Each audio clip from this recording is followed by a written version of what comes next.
Well, it was like 1989, summer of love in England. It was news headlines every weekend. Young people breaking into warehouses, airplane hangars, wearing all these crazy coloured clothing and taking this drug called ecstasy and dancing to a new kind of music as well.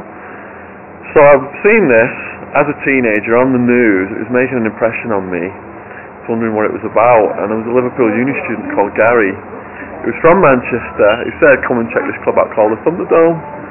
So I did, and I tried ecstasy, tried speed, kept doing it and didn't think of the consequences, where it might lead me. And when I went to America, the rave scene was very small, and I told myself once I made enough money I was going to try and transfer the rave scene to Phoenix. And it started out as house parties for dozens of people at first. I'm buying the drugs for everyone for making the money and knowingly breaking the law. And it just got bigger and bigger and bigger until I was living this Pulp Fiction lifestyle. Raves for thousands of people, living in $1 million house on the side of a mountain, got my own swimming pool, jacuzzi, in a gated, guarded street. And I've been breaking the law for so long, I was thinking I was above the law and it was never going to catch up with me. But eventually, it always does. I was so young and reckless and immature, emotionally immature, and my priorities were so wrong at that point in life. And on May 16th, 2002, there was a knock on my door. It was a SWAT team, and they just come in there, get on the ground now, get on the ground. We were going to open the door, but it flew off its hinges. Hands above your heads, nobody move. And so me and my girlfriend just fell down. We were crushed, by hands, elbows, knees, boots, and cuffed and yanked up like puppets.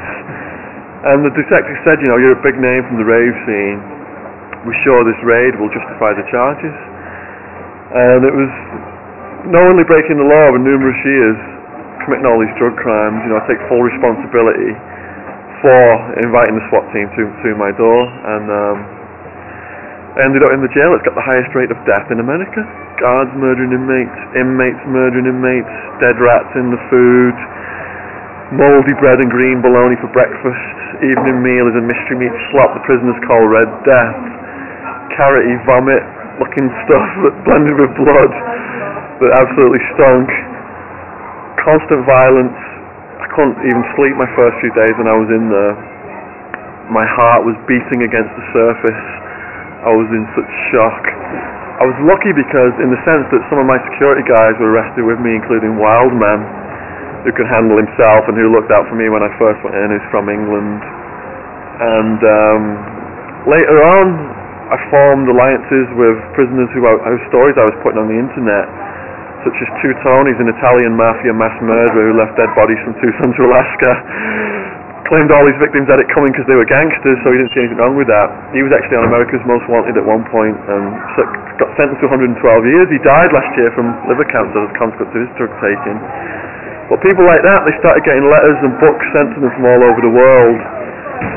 And the blog became a bridge to the outside world for all of us, through these kind people who were offering us their support, complete strangers. So the prisoners that I was writing about really appreciated this, and they protected me later on from violence and gang stuff. So I was really lucky in that respect. I only got attacked a few times and never got any bones broken or teeth knocked out. But I had to constantly watch people and hear people getting, heads beat against toilets, bodies getting thrown around, seeing people getting taken out on stretchers, fluid leaking from their heads like yellow fluid and stuff like that, looking dead. And this jail's paid out $50 million in lawsuits to the family members of victims, more than the top 5 jails combined. This is how much death is going on in this place. It's absolutely off the scale. I move in with BHF. This is one of my first cellmates in the prison system after the jail. And his welcoming statement to me is, I've got a padlock in a sock, I can smash your brains in while you sleep, I can kill you whenever I want. Now this is a guy who was a serial home invader, torturer. He didn't attack me directly because he was very sneaky and he'd recently been in trouble for fighting.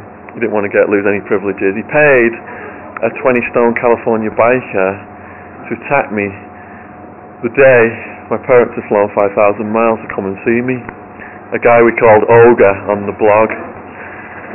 So I'm walking to the visit happy as can be, and this guy comes up behind me and starts kidney punching me. And I get to the visit and I can't tell my parents, obviously.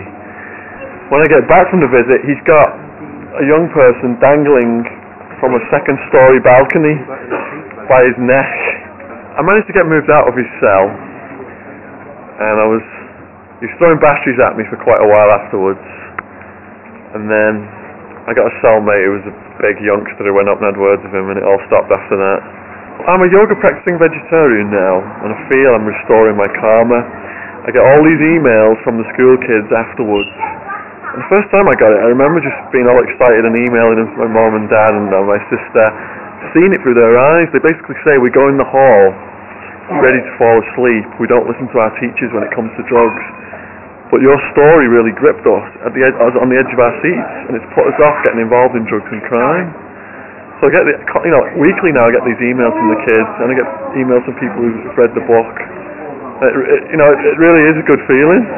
Well, the blog was started to expose the conditions in Sheriff Joe Arpaio's jail system, and it's done that, but I'm hoping that the book being published in America will bring it to a much wider American audience, and we could take Sheriff Joe Arpaio down, contribute to that at least, or at least the conditions will get changed for the prisoners who are still in there.